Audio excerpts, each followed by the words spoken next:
Hello friends, welcome to my YouTube channel.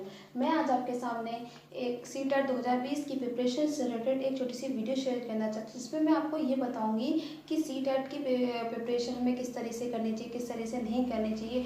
इस video में मैं सीटेट से रिलेटेड कुछ बेसिक इन्फॉर्मेशन दूंगी, उसके साथ साथ भी सीटेट का सिलेबस डिस्कस करूँगी आपसे। सीटेट का सिलेबस डिस्कस करने के बाद सीटेट क्वालिफाई करने के क्या बेनिफिट्स हो सकते हैं, और सीटेट की प्रिपरेशन करते समय हमें किन किन टेक्निक्स और स्ट्रेटजीज़ को फॉलो करना चाहिए, जिसके बिहाफ पर हम सीटेट को अच्छे तरीके से क्वालिफाई कर सकते हैं। क्वालिफाई ही नहीं करना बल्कि अच्छे नंबरों से भी क्वालिफाई करना है, तो इसके लिए हमें कुछ स्ट्रेटजी और टिप्स को फॉलो करना होगा, जिसके बिहाफ पर हम सीटेट को क्वालिफाई कर सकते हैं। और सबसे मोस्ट इम्पॉर्टेंट बात यह है कि सीटेट की प्रिपरेशन करने से पहले आपके पास सीटेट का सिलेबस होना बहुत ही ज़्यादा इंपॉर्टेंट है। आप जिस स्टडी टेबल पर बैठे हो, उस स्टडी टेबल पर अगर आपके पास सीटेट का सिलेबस नहीं है तो मेरे अकॉर्डिंग आपकी अच्छे तरीके से प्रिपरेशन नहीं हो सकती है सीटेट की। तो सीटेट का सिलेबस होना आपके पास बहुत ज़्यादा ज़रूरी है। आपको मैं ये भी शेयर करूँगी कि हमें सीटेट की प्रिपरेशन करते समय किन किन एस्पेक्ट्स को ध्यान में रखना है, ऐसे कौन कौन से टॉपिक्स को प्रिपेयर करें जिससे कि हमारा सीटेट इजी तरीके से क्वालिफाई हो सकता है। आप सभी को ये पता होगा बहुत ही अच्छे तरीके से कि सीटेट में ज़्यादातर पेडागोजी पूछी जाती है, ज़्यादातर क्वेश्चन पेडागोजी के होते हैं। 70% जो क्वेश्चन का जो फॉर्मुलेशन होता है वो पेडागोजी के बिहाफ पर ही होता है। 30% ही ऐसे मतलब क्वेश्चंस होते हैं जो फैक्चर्स बेस पूछे जाते हैं। तो हमें फोकस करना है पेडागोजी पे। पेडागोजी पे फोकस करने के लिए हमें चाइल्ड डेवलपमेंट वाला जो पेपर है उस पर सबसे ज़्यादा फोकस करना बहुत ही ज़्यादा ज़रूरी है।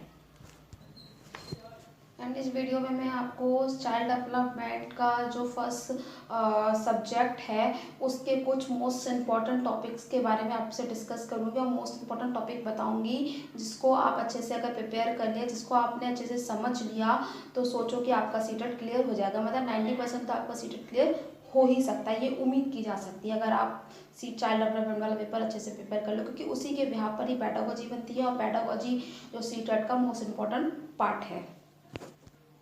सीटेट की प्रिपरेशन से रिलेटेड मैं आपको कोई भी बात शेयर करूं, इससे पहले मैं आपको ये बता देना चाहती हूँ कि जो सीटेट है वो कोई रटने, सीटेट का जो सिलेबस है कोई रटने या पढ़ने की वो कोई मतलब चीज़ नहीं है। हम सीटेट को के सिलेबस को जितना हो सके हम समझें, और सीटेट का जो पूरा पैटर्न होता है इस पर बेस्ड होता है कि आपने अपने लर्निंग टाइम में, टीचिंग टाइम में, ट्रेनिंग टाइम में कितना सीखा। ये जो पेपर होता है पूरा इसी पे बेस्ड होता है, और आपको अपना केवल माइंड चलाना होता है कि अगर हमारे कोई क्वेश्चन आ जाए तो इस क्वेश्चन में जो टर्म एंड कंडीशंस दी है उस टर्म एंड कंडीशन पे कौन सा आंसर सुटेबल होता है, तो उसके लिए हमें क्लासरूम की टर्म एंड कंडीशंस को फॉलो करना होगा।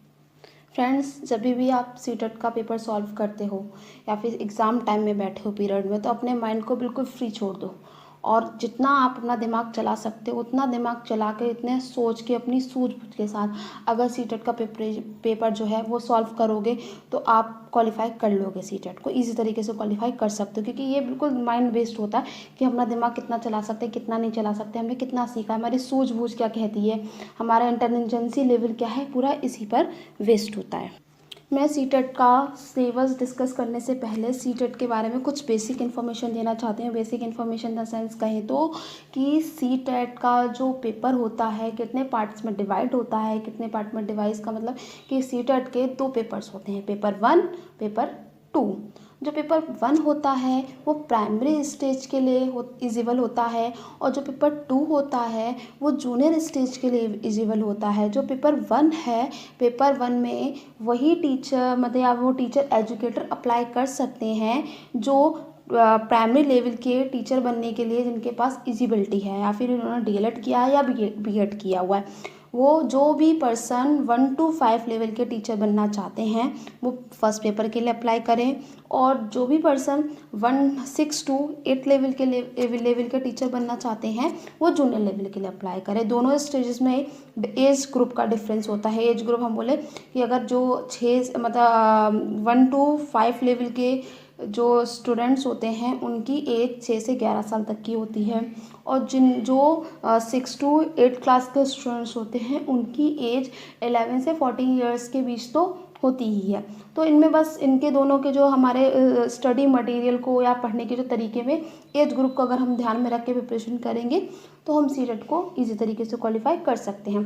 तो यही हो गया कि सीटेट के 2 पेपर्स होते हैं, paper 1 paper 2। Paper 1 primary level के लिए एलिजिबल है, पेपर 2 जूनियर लेवल के लिए एलिजिबल है। अब हम बात करते हैं जो सीटेट का जो दोनों पेपर्स होते हैं, पेपर 1 और पेपर 2, उसमें सब्जेक्ट का डिवाइडेशन कैसा होता है। जो सब्जेक्ट्स होते हैं पेपर 1 में वो 5 सब्जेक्ट्स होते हैं और जो पेपर 2 है उसमें 4 सब्जेक्ट्स होते हैं। और जो 2 सब्जेक्ट्स हैं उनमें मतलब चॉइस होती है। चॉइस मतलब जैसे कि जो 4th और 5, तो 4th और 5 में से कोई एक लेना होता है। जैसे कि 4th मान लो सेकंड पेपर है, जैसे कि 4th है आपका, आप साइंस स्ट्रीम से हो तो मैथमेटिक्स एंड साइंस दोनों एक ही संग आता है 30-30 नंबर के। अगर आप SST मतलब आर्ट स्ट्रीम से हो तो आप SST लेते हो। तो इस तरीके से चॉइस होती है इसमें। जो पेपर 1 होता है उसमें जो फर्स्ट पेपर होता है चाइल्ड डेवलपमेंट एंड पेडागोजी, जो 30 नंबर की आती है, उसमें 30 क्वेश्चन पूछे जाते हैं। और इसमें लगभग हम बात करें तो पेडागोजी बेस्ड जो क्वेश्चन होते हैं वो क्या कहते हैं 20 से 25 तक के बीच में होते हैं। कुछ ही ऐसे क्वेश्चंस होते हैं जो फैक्चुअल बेस्ड पूछे जाते हैं। देन अगर हम बात करें सेकंड सब्जेक्ट की तो लैंग्वेज 1, और थर्ड सब्जेक्ट की बात करें तो लैंग्वेज सेकंड। लैंग्वेज 1 और लैंग्वेज सेकंड कैसे, जैसे क्या है मतलब जैसे कि कोई भी भाषा, हिंदी हो, संस्कृत हो, इंग्लिश हो, उर्दू हो, मराठी हो, इन सभी भाषाओं में से हम कोई भी भाषा को चॉइस करते हैं तो फर्स्ट को हम मतलब जो कोई भी इनमें से कोई भी एक लैंग्वेज है उसको हम फर्स्ट लैंग्वेज में रखेंगे और इन्हीं में से कोई भी जो लैंग्वेज है उसको हम सेकंड में रखेंगे। दोनों ही लैंग्वेज में जो क्वेश्चंस होते हैं वो 30 होते हैं और 30 नंबर का होता है पेपर ये। देन हम बात करें फोर्थ सब्जेक्ट की, तो फोर्थ सब्जेक्ट जो होता है वो मैथमेटिक्स होता है। मैथमेटिक्स में 30 नंबर के क्वेश्चंस आते हैं और 30 ही क्वेश्चंस होते हैं, जिसमें 15 नंबर की तो पेडागोजी निश्चित तरीके से आती है, रूप से आती है। देन हम 5 पेपर की बात करें, 5 सब्जेक्ट की बात करें तो इन्वायरमेंट, उसका नाम है इन्वायरमेंटल स्टडी। इसमें 30 नंबर का पेपर होता है, 30 क्वेश्चन आते हैं जिसमें 15 क्वेश्चन पेडागोजी के पे बेस्ड होते हैं। तो इस तरह से कुल मिलाकर जो ये पेपर होता है वो 150 नंबर का होता है और 150 क्वेश्चन ही होते हैं। तो ये पेपर का जो पैटर्न होता है सेम इसी तरीके से होता है, इसी तरीके से स्टेप्स होते हैं। पहले चाइल्ड डेवलपमेंट वाला पेपर होता है, फिर लैंग्वेज वाला, लैंग्वेज के बाद सेकंड लैंग्वेज मैथमेटिक्स के बाद एनवायरमेंटल स्टडी। अब हम बात करते हैं सेकंड पेपर की। सेकंड पेपर में बस कुछ मेजर डिफरेंस होते हैं उसमें। जो अगर हम प्राइमरी लेवल का जो पेपर बनाएंगे उसमें क्या कहते हैं प्राथमिक स्तर के बालकों को ध्यान में रखते हुए बनाते हैं। जो सेकंड लेवल का बनाते हैं एलिमेंट्री स्टेज को ध्यान में रखते हुए पेपर बनाते हैं। उनके दोनों के लेवल में तो कुछ मेजर डिफरेंस होता है जो मैंने आपको स्टार्टिंग में बता ही चुकी हूँ। इसका जो सेकंड पेपर का जो फर्स्ट पेपर होता है वो है child development and pedagogy. Same यही है कि 30 नंबर का होता है, 30 क्वेश्चन होते हैं। बस इसमें ये होता है कि इसमें जो पेपर का फॉर्मुलेशन का जो तरीका होता है वो 11 से 14 ईयर्स के बच्चों को ध्यान में रखते हुए बनाया जाता है। और जो हमें सॉल्व करना है उसी लेवल के स्टूडेंट्स को ध्यान में रखे, एज ग्रुप को ध्यान में रखते हुए हम सॉल्व करेंगे तो हम अच्छा ईजी तरीके से क्वालिफाई कर सकते हैं। देन सेकंड और थर्ड जो सब्जेक्ट है सेम एज इट इज ऐसे ही है, लैंग्वेज 1 लैंग्वेज सेकंड, दोनों में ही 30 क्वेश्चंस होते हैं और 30 नंबर का होता है। देन जो फोर्थ हम बात करें तो मैंने पहले ही स्टार्टिंग में आपको बताया था, जैसे कि जो आर्ट स्ट्रीम से होते हैं वो SST को ऑब्टेन करते हैं और जो साइंस स्ट्रीम से होते हैं वो साइंस स्ट्रीम में आपकी 30 नंबर की मैथ आती है, 30 नंबर की साइंस आती है। इसमें भी जो उन दोनों को मिलाकर 30 नंबर के क्वेश्चन तो पेडागोजी बेस्ड होते ही हैं। अगर आर्ट स्ट्रीम की बात करें तो 60 नंबर का क्वेश्चन पेपर बनता है, 60 क्वेश्चंस होते हैं। और SST के बहुत सारे स्ट्रीम्स इसमें मतलब स्ट्रीम के सब्जेक्ट होते हैं, जैसे कि नागरिक शास्त्र, भूगोल शास्त्र, अर्थशास्त्र,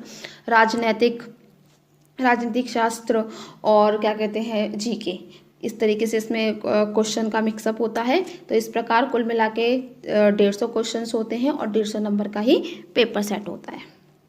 अब हम आपके सामने सीटेट का सिलेबस डिस्कस करेंगे। आप सीटेट के सिलेबस को ये अच्छे तरीके से देख सकते हैं कि ये सीटेट का सिलेबस है, जिसमें जो फर्स्ट जैसे कि मैं आपके सामने सिलेबस डिस्कस करने वाली हूँ प्राइमरी लेवल का फर्स्ट पेपर का सिलेबस डिस्कस कर रही हूँ मैं। तो जो ये सिलेबस है इसमें जो फर्स्ट पेपर है वो है चाइल्ड डेवलपमेंट एंड पेडागोजी, बाल विकास और अध्यापन। इसमें कुछ सम्स टॉपिक्स हैं, सम्स टॉपिक्स आप देख सकते हैं, जैसे कि बाल विकास की अवधारणा, बाल विकास की विशेषताएं, बाल विकास के सिद्धांत, बुद्धि लब्धि के बारे में है, परीक्षण के बारे में, लर्निंग थ्योरी है, समावेशी शिक्षा के बारे में इस तरीके से दिया हुआ है। फिर उसके बाद जो आता है सेकंड सब्जेक्ट होता है लैंग्वेज 1 और लैंग्वेज 2, मतलब फर्स्ट लैंग्वेज और सेकंड लैंग्वेज। उन दोनों में कुछ मेजर वही कंटेंट का डिफरेंस है, पैटर्न सेम है कि दोनों में ही इंग्लिश, अगर आपने इंग्लिश ली है तो उसमें अनसीन स्पेसेस 2 आते ही हैं, 15 से 10 नंबर के बीच में तो आते ही हैं अनसीन स्पेसेस। और अगर आपने हिंदी लिया है, संस्कृत लिया है तो उसमें 2 गद्यांश या पद्यांश, एक गद्यांश एक पद्यांश आता है, तो उसमें 15 दोनों को मिला के 15 या 10 नंबर के आ ही जाते हैं क्वेश्चन। फिर हम उसके बाद बात करें तो मैथमेटिक्स में भी बहुत सारे मतलब सम्स टॉपिक्स हैं जिसको आप इसको देख सकते हैं। फिर आप उसके बाद हम फिफ्थ पेपर की जो बात करते हैं इन्वायरमेंटल स्टडी में भी काफ़ी सारे मतलब टॉपिक्स को कवर किया जाता है, जैसे कि हमारे आस पड़ोस से रिलेटेड, और क्या कहते हैं उद्यान से रिलेटेड, और फूड चेन से रिलेटेड होता है, घर परिवार समुदाय और संविधान विधान से रिलेटेड भी क्वेश्चंस आ ही जाते हैं इसमें। तो आप ये सीटेट का सिलेबस जो है वो अच्छे से देख सकते हैं। ये प्राइमरी लेवल का सिलेबस है। सिलेबस डिस्कस करने के बाद में आपको मतलब मैंने दिखाया है, ज़्यादा कोई ऐसा डिस्कस नहीं किया है। इसके बाद में आपको सीटेट क्वालिफाई करने के लिए हमें किन टिप्स एंड टेक्निक्स को फॉलो करना चाहिए ये बताऊंगी। और इसमें मैं आपको ये बताऊंगी कि जब से आप पढ़ने से पहले भी आप किन किन चीज़ों को अपने माइंड में सेटअप कर लें। इवन आप एग्ज़ाम टाइम में जब आप एग्ज़ाम देने जा रहे हो, एग्जामिनेशन हॉल में बैठे हुए हो और पेपर आपके सामने है, तो अपने आप को माइंड में क्या सेट करना है जिसके वहाँ पे आप सीटेट को ईजी तरीके से क्वालिफाई कर सकते हैं। यूपीटेट और सीटेट में डिफरेंस पता होना बहुत ज़्यादा ज़रूरी है। आपसे मैं क्वेश्चन पूछती हूँ कि सीटेट यूपीटेट में डिफरेंस है या नहीं है। अगर डिफरेंस नहीं, आप अगर ये क्वेश्चन का आंसर देते हो कि डिफरेंस नहीं है, दोनों के पढ़ने का तरीका तो सेम है, बस लेवल में डिफरेंस है। यूपीटेट डिस्ट्रिक्ट लेवल पे फॉलो किया जाता है और सीटेट जो होता है वो सेंट्रल लेवल पे। ये बातें ये इसके डिफरेंस का एक पहलू है, लेकिन हम प्रिपरेशन से रिलेटेड बात करें तो बहुत से पहलू हैं। सीटेट और यूपीटेट में बिल्कुल डिफरेंस है। दोनों के पढ़ने के तरीके में, स्टडी मटेरियल सेम हो सकता है, सेम है, और मतलब सब जो कोर्स सिलेबस होता है वो सेम है, लेकिन डिफरेंस किसके में है, पढ़ने के तरीके में। जो यूपीटेट होता है, यूपीटेट में अधिकतर मतलब क्वेश्चन जो होते हैं 90% क्वेश्चन जो होते हैं फैक्चुअल बेस्ड होते हैं, कुछ परसेंट क्वेश्चन ही होते हैं पेडागोजी बेस्ड, और कॉन्सेप्चुअल बेस्ड होता है। अगर हम कॉन्सेप्ट क्लियर नहीं होगा हमारे माइंड में किसी भी चीज़ का, किसी भी टॉपिक का, तो हम यूपीटेट क्वालिफाई नहीं कर सकते। यूपीटेट क्वालिफाई करने के लिए हमें बहुत ज़्यादा बियॉन्ड लेवल पे तैयारी करनी बहुत ज़्यादा ज़रूरी है। अगर हम बहुत नहीं पढ़ेंगे तो यूपीटेट क्लियर नहीं कर सकते। पर सीटेट में ऐसा नहीं है। सीटेट बिल्कुल पेडागोजी बेस्ड है, प्रैक्टिकली लर्निंग पे बेस्ड है, प्रैक्टिकली मूवमेंट पे बेस्ड है। आपने अपने लर्निंग टाइम में, टीचिंग टाइम में, ट्रेनिंग पीरियड में आपने कितना गेन किया है, इस पे बेस है। आपकी सूझबूझ समझ क्या कह रही है उस किसी भी कंडीशंस को लेकर, इस पे बेस्ड है। सीटेट में कोई भी बुक लेके रट्टा मारो पढ़ो तो आप क्वालिफाई नहीं कर सकते। जब तक आप किसी भी चीज़ को समझोगे नहीं, समझने के बाद ही आप उसको क्वालिफाई कर सकते हो सीटेट को।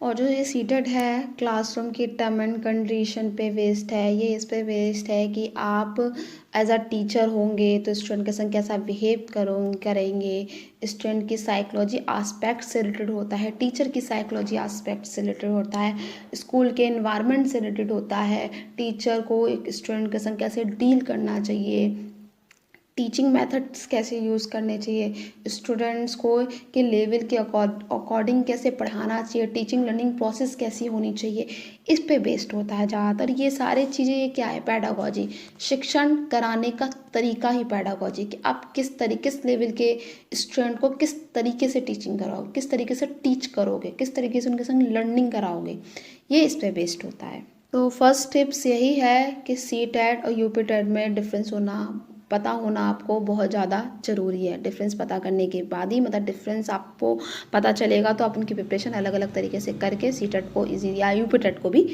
क्वालिफाई कर सकते हो। इसके बाद हम बात करेंगे कि सीटेट क्वालिफाई करने के लिए जो प्रीवियस ईयर के जो प्रैक्टिस सेट होते हैं उसको सबसे ज़्यादा करो, प्रैक्टिस सेट सबसे ज़्यादा यूज़ करो। पर डे आप नियम बना लो 5 से 6 प्रैक्टिस सेट तो सॉल्व ही करने हैं। प्रैक्टिस सेट आप सॉल्व करोगे तो आपको एक प्लेटफॉर्म मिलेगा कि क्वेश्चन का फॉर्मुलेशन किस तरीके से होता है, क्वेश्चन को जो डिज़ाइन कर रहे हैं वो किस तरीके से कर रहे हैं, हम क्वेश्चन को सॉल्व कर पा रहे हैं या नहीं कर पा रहे हैं। बिना आप प्रीवियस ईयर के क्वेश्चन पेपर को सॉल्व किए बिना एग्जाम में बैठ जाते हो तो एकदम से लगता है कि ये पता नहीं कैसे क्वेश्चन आ गए। तो इसलिए आपको क्वेश्चन का तरीका पता चलता है और क्वेश्चन को सॉल्व करने का तरीका पता चलता है। तो जो प्रीवियस ईयर के जो प्रैक्टिस सेट है उसको सॉल्व करिए, प्रीवियस ईयर के क्वेश्चंस देखिए, जिससे कि आपको ये पता लगेगा कि कौन कौन से क्वेश्चंस बार बार पूछे जाते हैं। और इसमें ये भी होता है कि आप जितना प्रीवियस ईयर के क्वेश्चन पेपर को सॉल्व करोगे तो उसमें से कुछ ना कुछ तो क्वेश्चन रिपीट हो ही जाता है, क्योंकि क्वेश्चन तो वही होते हैं लेकिन उन्हीं को घुमा फिरा के पूछ लिए जाते हैं। तो आपको क्वेश्चन समझ में आएंगे, क्वेश्चन का तरीका पता चलेगा। इसलिए मैं आपको ये प्रेफर करूँगी कि आप प्रीवियस ईयर के जो क्वेश्चंस पेपर है उसको सबसे ज़्यादा सॉल्व करो। कोई बुक लाके मत पढ़ो, अगर बुक खरीदनी है तो प्रीवियस ईयर्स के क्वेश्चन पेपर का सेट खरीदो और उसमें ही सबसे ज़्यादा टाइम अपना वेस्ट करो। नेक्स्ट जो मैं बात करूँगी पैडागोजी के बारे में आपको पता, उसकी जानकारी होना बहुत ही ज़्यादा ज़रूरी है। अगर आप पैडागोजी को जानते नहीं है कि पैडागोजी है क्या, पैडागोजी आपके समझ में नहीं आई, बहुत से लोग कहते हैं पैडागोजी है क्या, हमारी समझ में ही नहीं आती। पैडागोजी से पहले ही बताया, शिक्षण कराने का तरीका ही पैडागोजी है। टीचिंग लर्निंग प्रोसेस हमें कैसी करनी है, कैसे पढ़ाना है, कैसे स्टूडेंट के संग डील करना है, स्टूडेंट और टीचर के बीच में कैसे इंटरेक्शन होना चाहिए, कैसे कम्युनिकेशन होना चाहिए। स्टूडेंट मतलब टीचिंग करना क्या है, टीचिंग करना केवल पढ़ाना नहीं है बल्कि उन स्टूडेंट्स को पढ़ाना है जो पढ़ना नहीं चाहते हैं, उनको भी पढ़ने के लिए बातें करना है और उनमें कुछ ऐसी एक्टिविटीज़ करानी है, कुछ ऐसे मतलब क्लासरूम का इन्वायरमेंट होना चाहिए कि वो स्टूडेंट अपने आप ही पढ़ने के लिए मजबूर हो जाए। जैसे कि थॉर्नडाइक का सिद्धांत है तत्परता का नियम, विद्यार्थियों को पढ़ाने से पहले उनको तत्पर करो पढ़ने के लिए, तभी वो पढ़ेगा, अदरवाइज नहीं पढ़ेगा। तो पैडागोजी भी यही कहती है कि स्टूडेंट को में पढ़ाने के लिए इंटरेस्ट डेवलप करो, पहले स्टूडेंट्स में इंटरेस्ट डेवलप होने के बाद ही पढ़ाओ। स्टूडेंट एक दिन में कितना सीख सकता है केवल उतना ही पढ़ाओ, पर डे स्टूडेंट कितना सीख पा रहा है और कितना समझ पा रहा है उतना ही पढ़ाया जाए। तो पैडागोजी भी कुछ इसी तरीके से होती है, शिक्षण विधि पे बेस्ड होती है कि हम किस लेवल के स्टूडेंट के संग कौन से तरीके से टीच करें, कौन से टीचिंग मेथड का यूज़ करें, कैसे टीचिंग लर्निंग प्रोसेस का यूज़ करें। तो पैडागोजी इस पे बेस्ड है। तो पैडागोजी को समझना बहुत ही ज़्यादा ज़रूरी है और पैडागोजी को समझने के लिए आपको अपने ट्रेनिंग, टीचिंग और लर्निंग टाइम पीरियड में जाना होगा। जब आपने सीखा, जब आप सोचिए, जब आप फर्स्ट डे विद स्कूल गए थे तब टीचर आपको कैसे डील करते थे, जब आप 3rd क्लास में पढ़ते थे तब टीचर आपको कैसे पढ़ाते थे, 5th क्लास में पढ़ते थे तब टीचर क्या करते थे। क्योंकि कभी कभी आपको सोचते कि हम होशियार हैं, बुद्धू बच्चे पर टीचर ध्यान ही नहीं देते, मतलब बुद्धू बच्चे पे ही टीचर ध्यान देते, हम पे ध्यान नहीं दे रहे। या फिर कभी कभी आपके माइंड में ये क्वेश्चन आता था, हम पे ध्यान देते हैं उन पे नहीं देते। तो बहुत सारी चीज़ें हैं कि मतलब आप अपने जहाँ से आपने पढ़ना शुरू किया था उस स्टेज से लेकर अब तक जहाँ पे आए हो पूरे स्टेज को आप रिमाइंड करो, जिससे आपको पैडागोजी अपने आप समझ में आने लगेगी और आप पैडागोजी को समझ जाओगे और सीटेट का पेपर इसी तरीके से सॉल्व कर सकते हो। फिर मैं बात करूँगी क्वेश्चंस के लेवल की। अगर आपको क्वेश्चन का लेवल ही नहीं समझ में आ रहा, मतलब लेवल का सेंस मतलब ये है कि आपके पास क्वेश्चंस पेपर मतलब आता है, चाइल्ड डेवलपमेंट का कोई क्वेश्चन आता है या फॉर एग्जांपल किसी का भी क्वेश्चन आता है, तो जो सीटेट के जो लेवल होते हैं 2 level, 1 to 5 level, 6 to 8 level, अगर आपने उस एज ग्रुप के बच्चों को ध्यान में रखा तो आप सीटेट का पेपर इसी तरीके से मतलब सॉल्व कर सकते हो। जब आप एग्जामिनेशन हॉल में बैठे हो, जब एग्ज़ाम दे रहे हो, कोई क्वेश्चन पूछा जा रहा है तो सोचो कि अगर मैं इस एज ग्रुप पे हूँगा और जब उस समय मैं स्टूडेंट हुआ हूँगा तो मैं क्या टीचर से डिमांड करूँगा, या फिर मैं एज अ टीचर हूँगा और मेरे क्लास में इस लेवल के स्टूडेंट्स पढ़ रहे होंगे तो मैं उनके संग कैसे डील करूँगा। अगर आप ये सारी चीज़ें सोचोगे, ऐसा टीचर की क्या क्या रिस्पॉन्सिबिलिटी होती है, टीचर को क्या करना चाहिए, उस एज पे स्टूडेंट्स की मेंटेलिटी क्या होती है, मेंटल लेवल क्या होता है, उनके साइकोलॉजी एस्पेक्ट्स क्या होता है, तो आप क्वेश्चन पेपर को अच्छे से सॉल्व कर सकते हैं और आपको क्वेश्चन भी समझ में आने लगेगा। तो इसलिए क्वेश्चन का लेवल और क्वेश्चन जो पूछा जा रहा है उसके उस लेवल के स्टूडेंट्स का लेवल ध्यान में रखना बहुत ही ज़्यादा ज़रूरी है। और सिलेबस के बारे में तो मैंने बता दिया। सिलेबस ये भी एक है स्ट्रैटेजी। जब तक आपके पास सिलेबस नहीं है आपके सामने, आप अपने पास एक सिलेबस लिए किसी भी जगह टेबल, जहाँ स्टडी टेबल पे रखिए, कहीं भी रखिए। पर डे आप सोच लो कि एक दिन में मुझे ये टॉपिक क्लियर करना है, दूसरे दिन में मुझे ये टॉपिक क्लियर करना है, तीसरे दिन में मुझे ये टॉपिक क्लियर करना है। अपना सारे जो टॉपिक जितना भी सिलेबस है उसका अपने जो भी आप प्रिपरेशन कर रहे हो उस टाइम पीरियड के अकॉर्डिंग डिवाइडेशन करिए, और डिवाइडेशन करके पर डे कुछ ना कुछ टॉपिक आप क्लियर करो, तो आपका पूरा सिलेबस आपका प्रिपेयर हो जाएगा। और सिलेबस के अकॉर्डिंग आपकी तैयारी, क्योंकि सिलेबस से बाहर कुछ नहीं। सीटेटी एक ऐसा एग्जाम है जिसमें सिलेबस से बाहर कुछ नहीं पूछा जाता है। सिलेबस जो पूछा जाता है क्वेश्चन, वो सिलेबस के अंदर से ही पूछा जाता है। और सबसे पहले आप, अगर आपको प्रिपरेशन अच्छे से करनी है तो उसके लिए जो ट्रिक्स एंड स्ट्रैटेजी यूज़ करोगे, मेरा मानना है आप ग्रुप लर्निंग करो, अपने ग्रुप में सीखो। पर डे अपने फ्रेंड सर्कल्स में, मतलब आप जो भी आपका ग्रुप है, हर किसी को कहो कि तुम्हें टॉपिक प्रिपेयर करना है। कि होता नहीं, हम खुद से जितना नहीं सीख पाते, हम ग्रुप में आप ज़्यादा से ज़्यादा जो टाइम एक्सपेंड करते हो अपने फ्रेंड सर्कल के साथ करते हो। तो उसी फ्रेंड सर्कल्स में आप मतलब अपने गप्पे भी हाँको, गॉसिप करो, लेकिन उसके साथ साथ आप पढ़ाई का मतलब था आपके, मतलब फॉर एग्जांपल आपकी जो फ्रेंडशिप, मतलब आपका जो फ्रेंड ग्रुप है वो 5 पर्सन का है। हर एक पर्सन को एक एक टॉपिक दे दिया आपने कि तुझे ये पढ़ के आना है, तुम्हें ये पढ़ के आना है, तुम्हें ये पढ़ के आना है, तुम्हें ये पढ़ के आना है। जब आप इकट्ठा होते हो या व्हाट्सएप यूज़ करते हो, तो व्हाट्सएप पे भी यूज़ करो, तो वो मतलब उसको समझाए, आप अपना टॉपिक उसको समझाओ, आप वो अपना टॉपिक उसमें समझाए। उस टॉपिक से रिलेटेड कोई डाउट है तो आप साथ में एक दूसरे के साथ मिलकर क्लियर करोगे, तो आपको ज़्यादा अच्छे से समझ में आ सकता है। इसके बाद मैं बात करूँगी सीटेट क्वालिफाई करने के क्या बेनिफिट्स हो सकते हैं।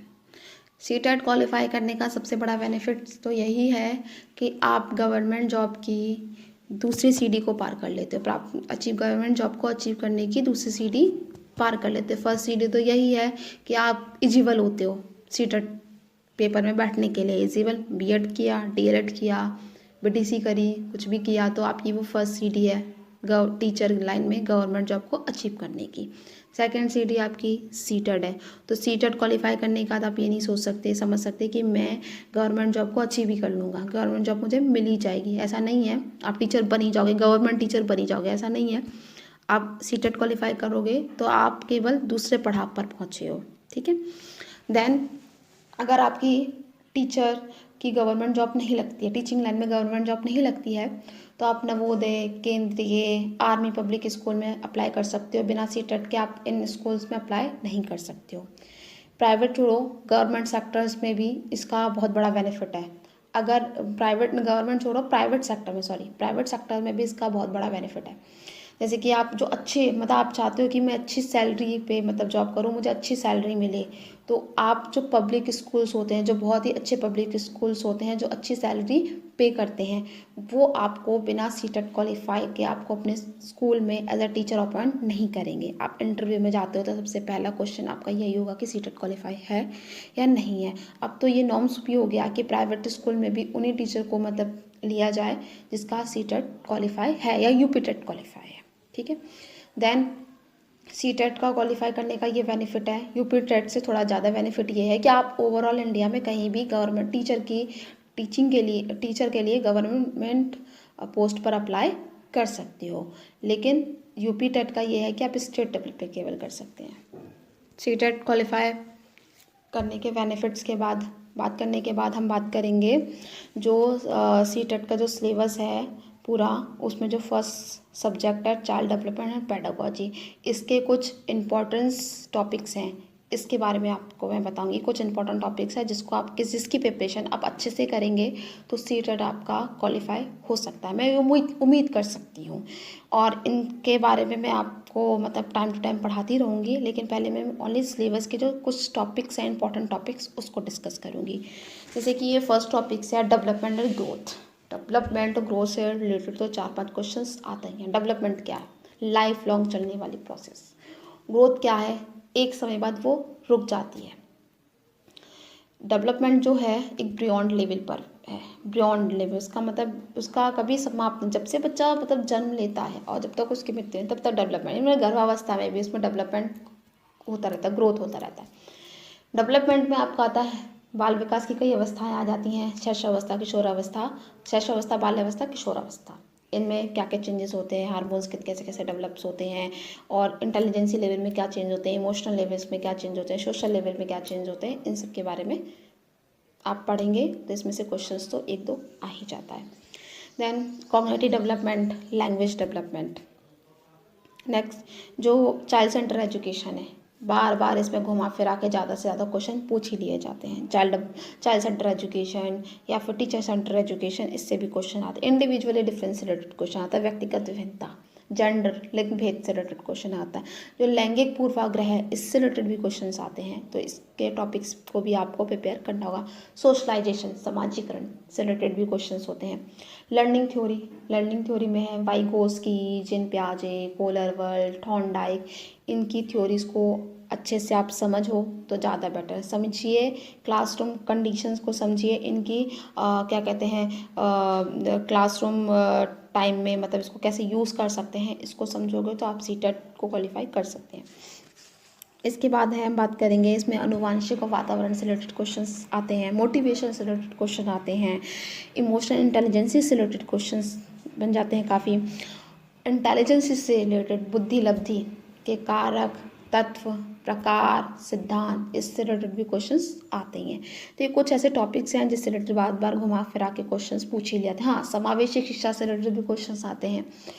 टीचिंग मेथड से रिलेटेड भी क्वेश्चंस पूछ लिए जाते हैं। टीचिंग लर्निंग प्रोसेस से रिलेटेड भी क्वेश्चंस आते हैं। और मेथड से रिलेटेड तो ओवरऑल अगर हम पेपर की बात करें 15 क्वेश्चंस होते ही हैं जिसमें मेथड पूछे जाते हैं।